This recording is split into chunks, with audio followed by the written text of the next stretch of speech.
Well,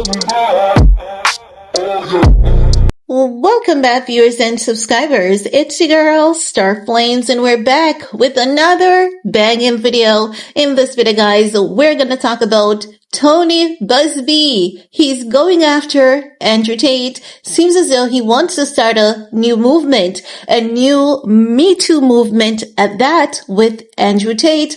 But the question is, will Buzbee be able to anchor this one? Because his case against Jay-Z, you guys know how that turned out. It has been hella messy, and it has caused Buzbee a dent in his image and reputation. So is Andrew Tate gonna be the comeback that he needs, or will Andrew Tate's case be the one to sink him? Let's talk about it, because Andrew Tate's ex-girlfriend is suing Andrew Tate. She's claiming that Andrew Tate basically threatened her during an alleged assault. She said that during a sexual encounter, he choked her hard and he did it harder. She's also submitting some what appears to be like messages between the two. Like, why are you doing this to me? I haven't done anything to you. I don't like it. And he's like, if I don't beat you and impregnate you, you should be thankful.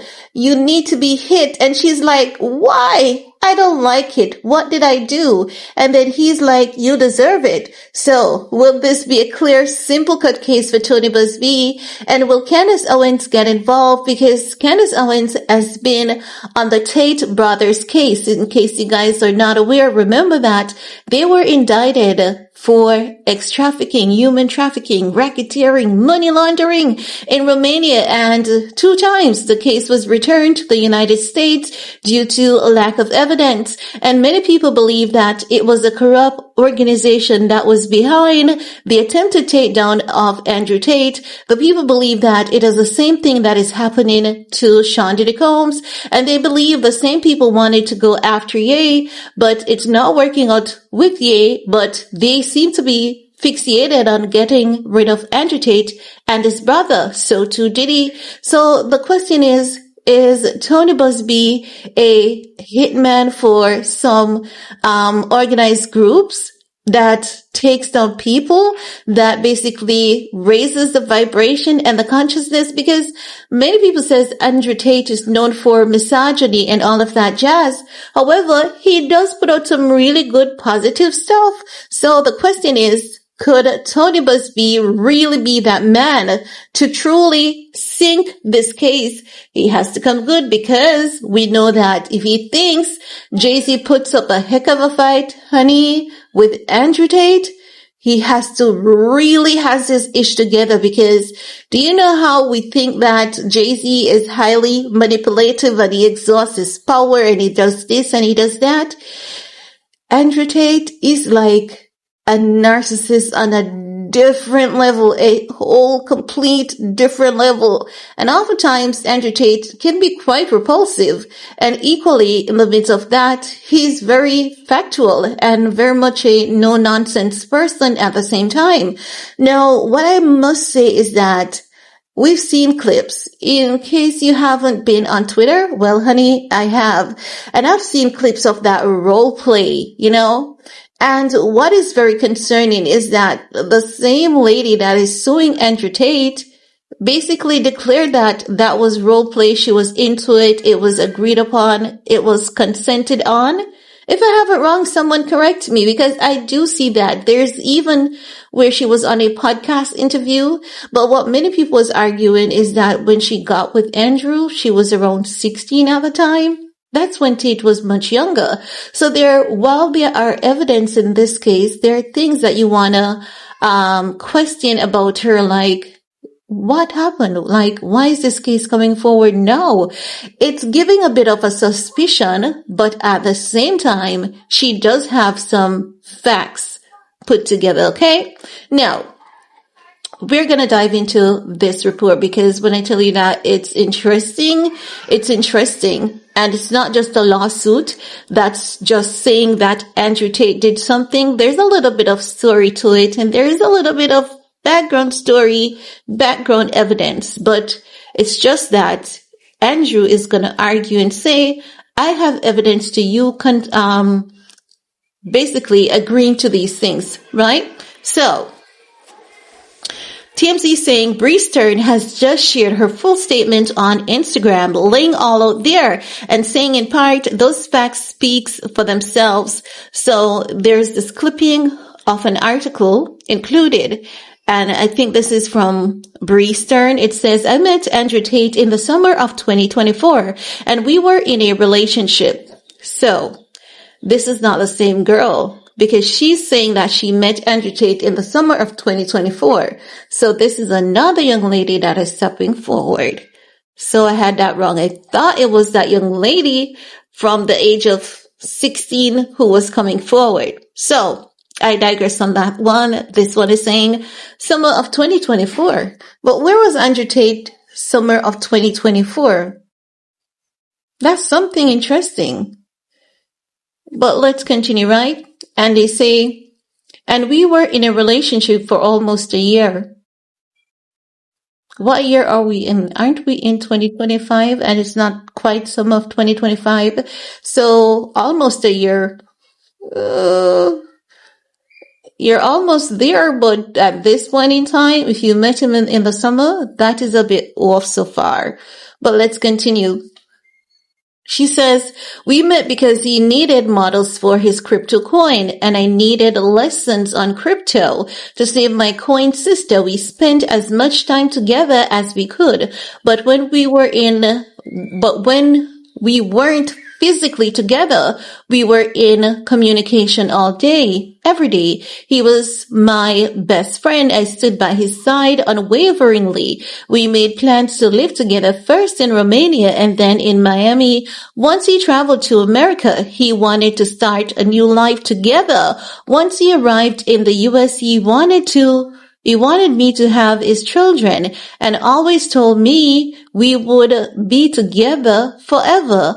Andrew told me he loved me every day and I was very much in love with him. Despite the fact that he has hurt me so badly, I still love him. Maybe that is Stockholm Syndrome. I don't know. The last time I saw Andrew was on March 11, 2025 at the Beverly Hills Hotel. The last words he said to me before I left the hotel were, "Shut the F up, bitch. You will never backtalk me. You are my property." Due to the events that had transpired in the early hours of that day, as well as his final degrading words, something just clicked. I finally recognized something. Oh, Lord, this is a hot mess. But do you know what this is given? It's given the sense that they were in a fantasy situation, this consistent role play, because I'm looking at all the information and it's really interesting. Now, she says, due to the events that had transpired in early hours of that day, as well as his final degrading words, something just clicked. I finally recognized that someone who truly loved me wouldn't say those things to me or hurt me repeatedly the way that he did. I think for the first time I realized the gravity of the situation. This wasn't a joke or an internet facade. This was the reality of my boyfriend and my life, and I needed to take back control. "You are my property," echoed in my head, and I knew that was not the future I wanted for myself or my future children. It was not easy, but I gathered the courage to do what I had contemplated doing for a long time: leave him. Whoa, there's always a similar story. She says, I grabbed my things and I walked out of the hotel and out of our relationship. That day, even though I was terrified, I made a promise to myself that I would not go back no matter what he said, no matter what he did. I blocked his number, blocked him on all social media platforms and all communication apps. I went to a doctor. I went to the police. The last week has been very difficult and extremely scary for me. I am an emotional wreck. And I'm constantly looking over my shoulder. I'm not the person I was before. Andrew texted me recently and let me know if you ever betray me, you will regret it. He has told me on many occasions before that if I crossed him, he would ruin my life, howard me, or KILL me. Coming out about this is really terrifying in all aspects. The entire situation is very traumatic and entirely difficult. She says, I considered many times just silently leaving Andrew and saying nothing, doing nothing, because I was scared and because it was honestly hard for me to accept that I was being abused. But I can now see that doing so would be the cowardly approach. I know I can't be silent. I have to make my voice heard, no matter how difficult that road may be. I also know there are many women out there who are in the same position as me, terrified and scared, who are being hurt by a person who is supposed to love them most. Those women, I say, you are much stronger than you know. I know firsthand how hard it can be to even walk about it, but I urge you, find your voice. You're not alone. Walk away and take control of your life while you still can. I would not publicly go over the details of my relationship with Andrew Tate. I know he and his followers will insult and attack me. I don't care because I speak the truth. I will not comment further about Andrew Tate beyond what my lawyer has set forth in details in my lawsuit. Those facts speak for themselves. What she's talking about his fan base attacking her, that is so true because they are horrible. You know, they are really, the fan base, really, really horrible. Not all of them, but, you know, just generally speaking. Now, she's suing Andrew for sexual assault, battery, gender violence, and in her lawsuit, she goes in more details on the alleged choking incident she filed a police report over. And she's showing some photos that may look as though that's what happens.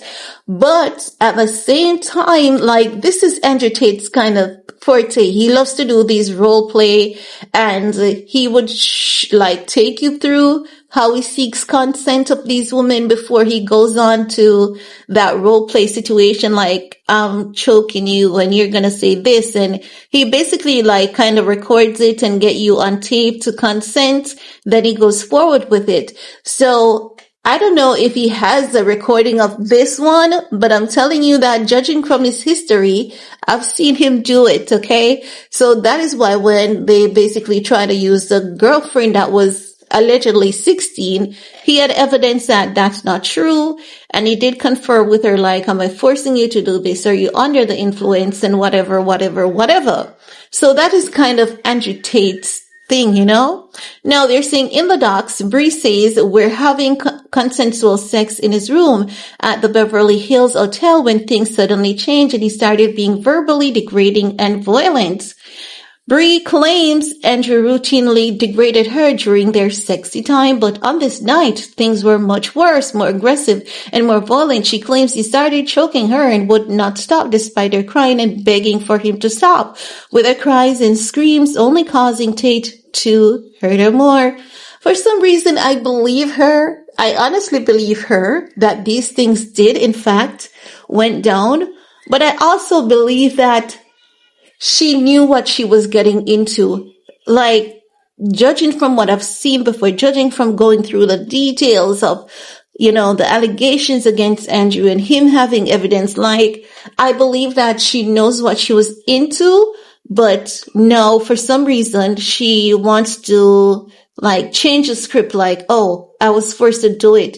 Because this is Andrew Tate. This is who he has always been.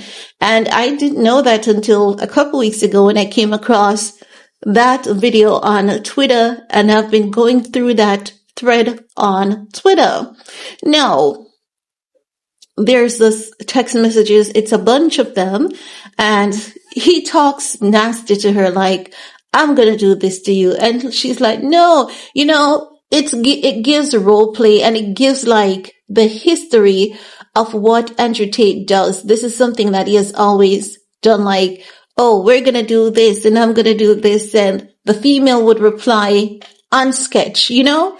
So I don't know. Maybe this one could be different. Who knows? But the report further states Andrew's ex says he continued choking her harder and harder, making her nearly lose consciousness, claiming he used one hand to choke her and used the other to beat her repeatedly on the side of her face and top of her head. She also claimed Andrew threatened her during the alleged assault, telling her if she ever crossed him, he was going to delete her. She says she sobbed and pleaded and protected herself as best she could until Andrew climaxed and the attack subsided. Bri says she wanted to leave after the attack but was too scared, and the following morning she pretended like nothing happened so she could finally escape Andrew's hotel room, ultimately seeing a physician before reporting the attack to the police. She says Andrew manipulated and groomed her from the moment they met in Romania last summer when he booked her for a modeling gig, filling her head with lies and love bombing her. No, Bri says Tate first came across as charming, but then showed his true colors when he started degrading and threatening her. She says he would call her his property, an idiot, and and just a whole. Okay. I see the messages. I see where he's talking to her, you know, good, but I don't know. She also claims he would threaten her while assaulting her, telling her, if you ever F with me, I will F in KILLU. I mean it. I will. So she's basically painting Andrew Tate to consistently be threatening to her. She says Andrew threatened to ex-traffic her, keep her in Romania, and outward her. As you know, Andrew and his brother Tristan were arrested back in 2022 for allegedly creating a criminal organization in Romania, and Andrew's been charged with Howard in that country. They're also both facing sexual assault lawsuit in the US and the UK. They have not been convicted of any crimes. Bri hired Texas attorney Tony Buzbee, who is representing, as you guys know, over 100 clients, but Tony Buzbee is not representing over 100 clients. That is just such a fallacy. Anywho, this is very questionable, and I have to be honest, like, it is so questionable because if I hadn't seen like the documented history of how Andrew Tate handles these things, I would say, you know, I 100% believe her. But in this case, it's so questionable. Like, it's so questionable. But I want to hear from you guys. What's your take on this lawsuit? And what even makes it more questionable for me, because when I see Buzbee with a lawsuit, I can't believe it. That's like the first red flag. Tony Buzbee lawsuit, red flag. Slander. I think the target is like slander, shame, ridicule.